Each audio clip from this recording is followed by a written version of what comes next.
Petrovaradinska tvrđava sa svojim ponosnim nadimkom Gibraltar na Dunavu najznačajnija je turistička atrakcija posetiocima našeg grada.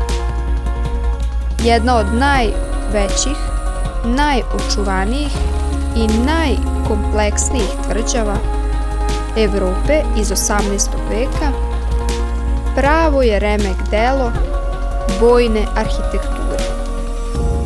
Među brojnim zidinama, elegantnim kapijama i raznobojnim građevinama posebno se ističe toranj sa satom.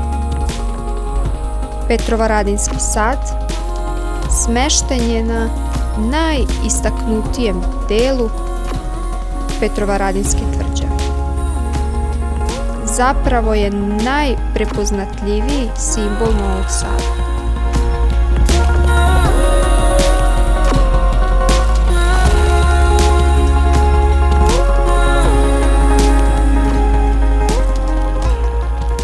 Stari toranj je sredinom 18. veka zamenjen sadašnjim.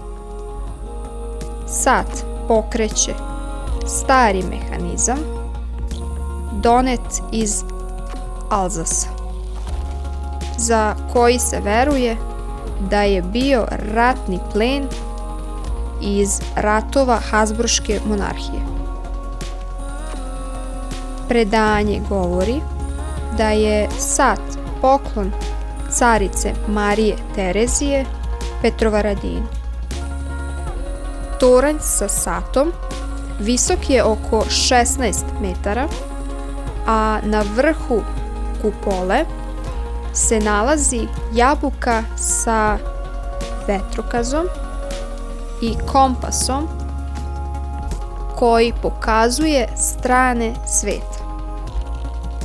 Zanimljivo je da zastava na kupoli se ne završava kopljem, već srcem.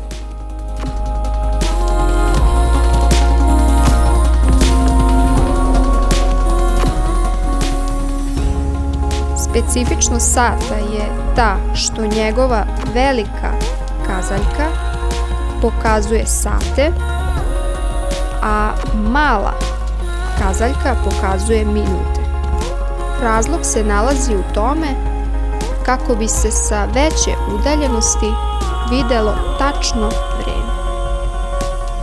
Na pune sate se nekada smenjivala straža, a i minuti su bili manje važni. U prošlosti stanovnici podgrađa plaćali satarinu, svojevrstan porez na sat. Zbog uticaja temperature na satni mehanizam i činjenice da nekada žuri ili kasni, Novosađani su mu dali nadimak pijani sat. Sat pokreću 3 teške gvozdene kugle, a sat se nekada svakodnevno navija.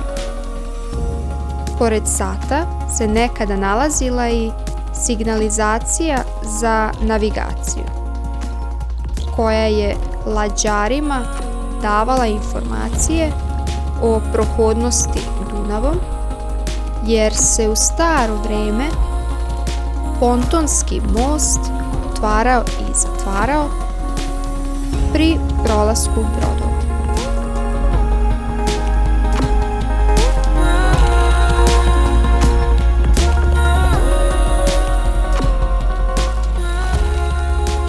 Organizator festivala tamburaške muzike, Tamburica Festa, izdvojio je novčana sredstva i Zavod za zaštitu spomenika kulture grada Novog Sada je obnovio toranj sa satom, a Rotary klub donirao je elektromotor koji navija satni mehanizam.